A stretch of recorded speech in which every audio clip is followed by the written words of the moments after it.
I want to tell my story about how my whole life, which I accidentally found out was steeped in lies, came crashing down.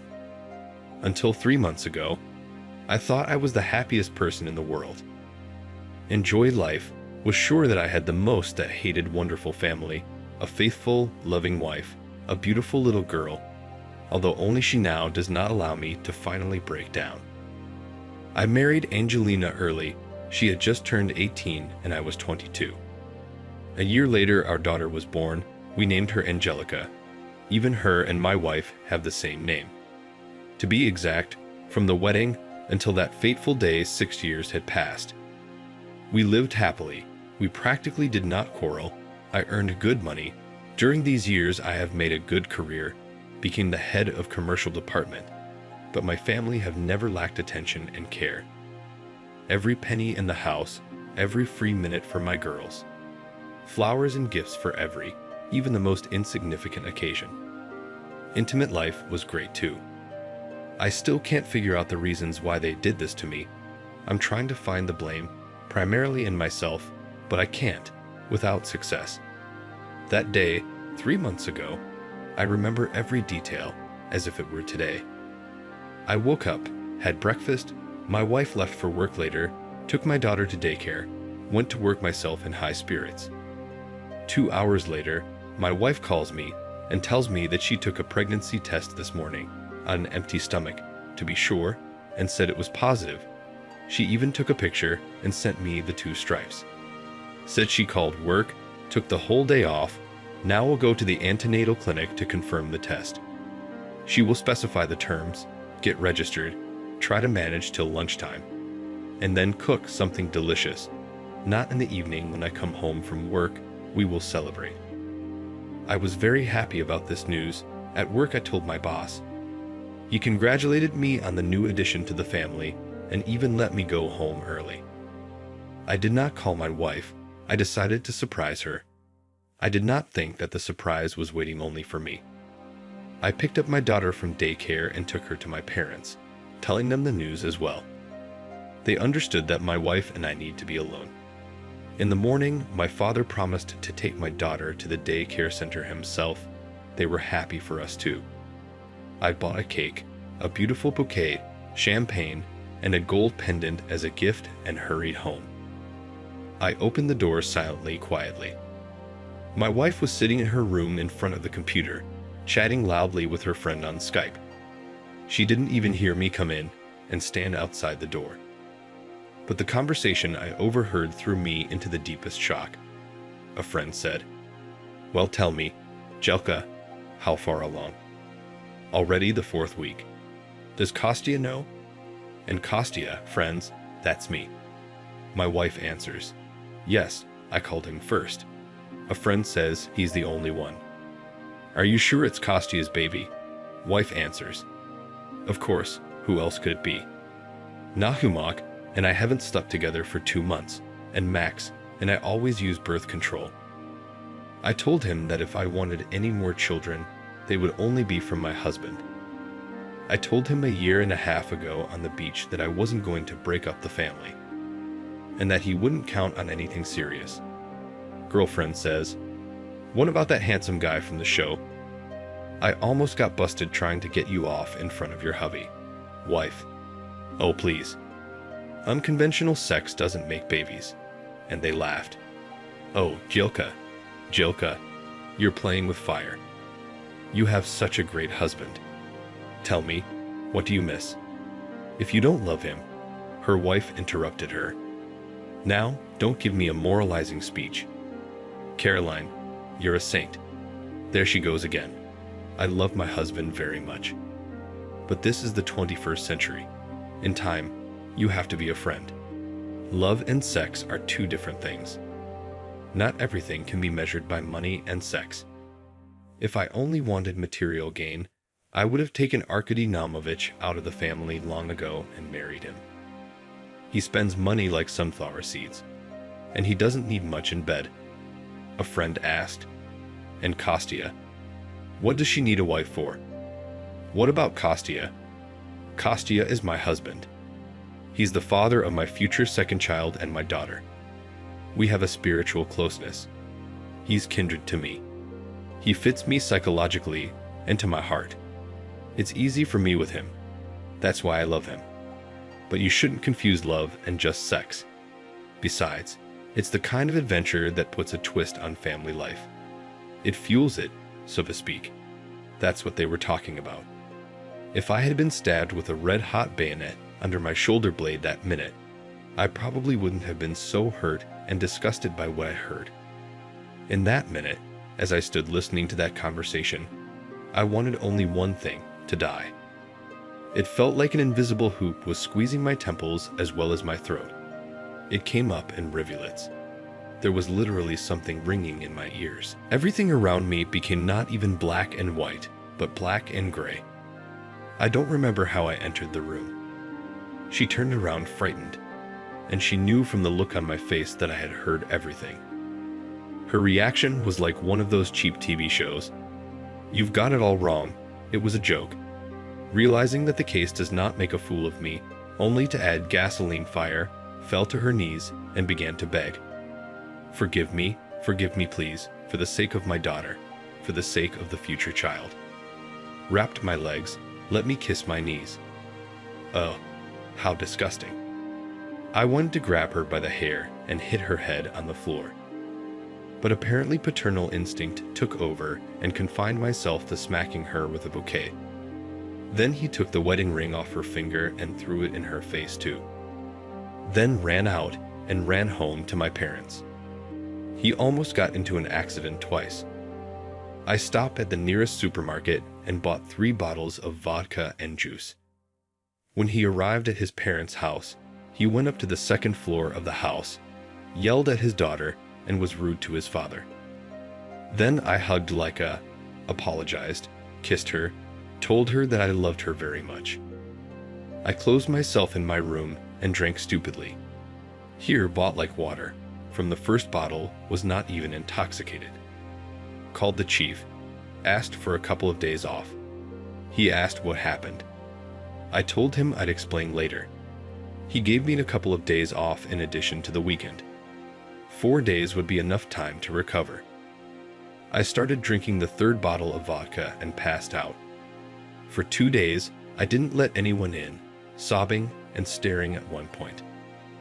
My mother came by a couple of times, brought me tea and asked me questions.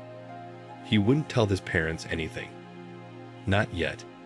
Then my mother came in and said that Jella had come to get me and Lika. It was already Sunday. I declared that Lika would stay here and asked my wife to kick me out. My mother told us to deal with it ourselves if we had a fight. Anything in the family happens, if she only knew. Galia comes in. I'm sitting on the floor, looking rather pathetic. Now I voice my dialogue with my wife. "Well, hello, dear, how are you feeling? Are you feeling better? Let's talk. How do you still have the nerve?" Wife says, "You hate me. I understand how you're feeling right now. I know how much you're hurting right now, but at least try to listen to me. Answer me a question before you do that. Have I been a bad wife, a bad mother, a bad hostess all this time? Have I come out dirty, hungry? Or have I been a bad pleaser in bed?" I say, "All right, here's the deal. I'm filing for divorce. Leica stays with me. I'll pick up my stuff and hers tomorrow after work." Yeah, no surprise there. The first reaction of a cuckolded husband. She twisted a figure and slipped it into my tray. Did you see this one? We'll get to that later. You're not even trying to listen to me and understand. What did I say? Understand what? If you told me you met another man and fell in love with him, fell in love with no memory, I'd understand if you had a one-night stand and you didn't realize what you were doing and regretted it so much, I'd understand. If you were jealous of me, if I cheated on you and you decided to get back at me, I would understand. And what is there to understand? How can you be such a soulless, cynical bitch? Cheat for no reason. Just for your own pleasure? And you know, the worst part is that you don't even realize what you've done. And as far as listening, I listened perfectly yesterday. I don't think I want to talk to you, or see you, or hear you, or be around you anymore in the future. Let's just divorce without any more scandals. The court will decide about Leaky, but I'll insist. My wife says you're wrong. I won't give you a divorce. It's out of the question. And we won't be divorced for 2 years and 2 months. I want to remind you, Bone, that I am pregnant with your child. I'm telling you, I honestly doubt that very much now. Do you understand? Wife? Yeah, fine. You can tell everyone. I can imagine the position you'll be in when we do the DNA test after he's born. I'm going to insist on it myself. I'm saying it doesn't change anything anyway. Even if you and I don't get divorced, I'm not gonna live under the same roof as you, believe me. What do I need a wife for? You'll be the sweetheart. I'll tell you what, you get yourself cleaned up now, and the 3 of us. You, me, and Lika are going home. An hour should be enough for you, I hope. Me for what? Sure. How can you be so sure it will? Or else what? The wife answered. Otherwise tomorrow, everyone at your work will know that you left your pregnant wife. Everyone will spit in your back. All right? And you know how your boss feels about it. You'll be out of a job like a cork. You understand me? Your whole career's going down the drain. And my good friend here, he's gonna shut you down. They won't even hire you as a security guard. Oh, you're Arkady Naumish, huh? You heard that too. Yes, that's him. He's a serious guy. By the way, I saw him yesterday. He understood everything perfectly. We decided to remain just good friends, and I can count on him at any time. Okay, what's his name? Maximka or what? My wife answered. It was more complicated with him, but I think I explained everything to him. At least I hope so.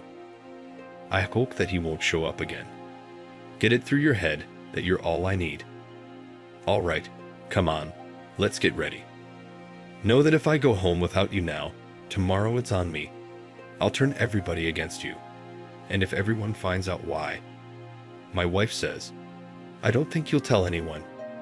You'd embarrass yourself first. And then, you don't know what you're imagining. You're such a bitch.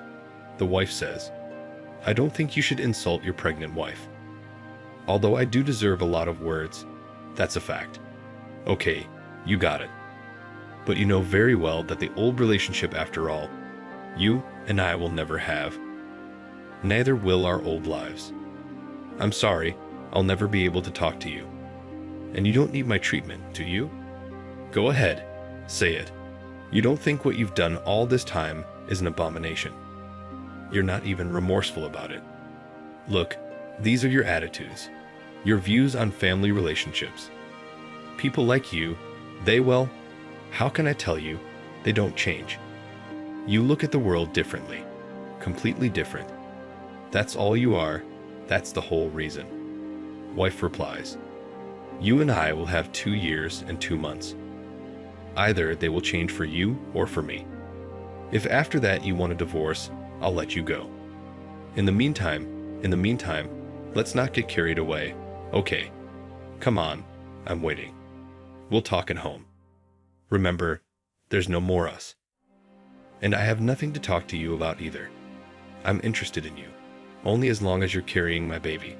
After that, I'm only interested in the child. Ilika. Now go downstairs. Wait there while I wash and get dressed. Anyway, like an obedient and weak-willed sheep, I went home with her. To a house where now everything seems alien to me. The food is bitter, the water is rotten. I moved into the living room. I try not to talk to my wife. For the past 3 months, I have lost the ability to smile. I have lost my appetite, my sleep, and my interest in life. I do everything on automatic, and I go home with great reluctance. While the gel is pregnant, I try not to yell at her, not to ruffle a nerve. But even affectionate words as before, she does not hear from me. In general, I only say things that relate to her pregnancy. We have everything we need, still supporting the family, but the happiness is gone. Dear listeners, this story has a continuation, a second part. But I don't know if I should write it down. So if you want me to record and post the sequel on this channel, please like it or write a comment. If, say, there will be more than 200 likes under this video, then I will immediately at that moment record a sequel and post the video on the channel. After all, there's little you might not like this story. I don't. But I would like to add a few more words as a conclusion to today's story. You see, author, it's not about the formal divorce at all. It's about your emotional state. And that's an important nuance to pay attention to. The fact that she won't give you a divorce, your gel, as you call her. So this is the most common way of manipulating you. Perhaps every day you spend with her will continually ruin you. Not possible. That's obvious. I think we all understand that, don't we, friends? And if you stay with her, you will spend the rest of your life regretting it. The example heated, the information is 100%. Because someday the time will come and she'll be doing it openly, not hiding it, or maybe, I don't know, warning you that she's going to do it with another person or whatever. That's quite likely. And if you stay with her, it's more likely that she's going to completely bend you over. So what you need to do first of all is to be separated, as modern psychologists from modern schools like to say, to be separated from her influence. Here you yourself have written that in general, like an obedient and gutless sheep, I went home with her. A phrase that I think many people paid attention to. Based on your dialogue, she prescribed this whole scenario in advance. Women are conniving, not conniving men. It's worth remembering that. Well, she has factored everything into this scenario. It's the reaction of a cheating husband. Divorce, children, lovers, the time when you can divorce her, when you can, and when you can't, and so on. All in all, the woman is pretty tough, it's obvious, and she will sell you out 100% if you give her any slack. So the best thing to do would be to move out of her apartment, resolve the issue with a lawyer, be sure to find allies in the form of, I don't know, parents, friends, a colleague, your boss. Tell him all this first, not have your wife do it, and so on. And don't let her dictate your terms under any circumstances.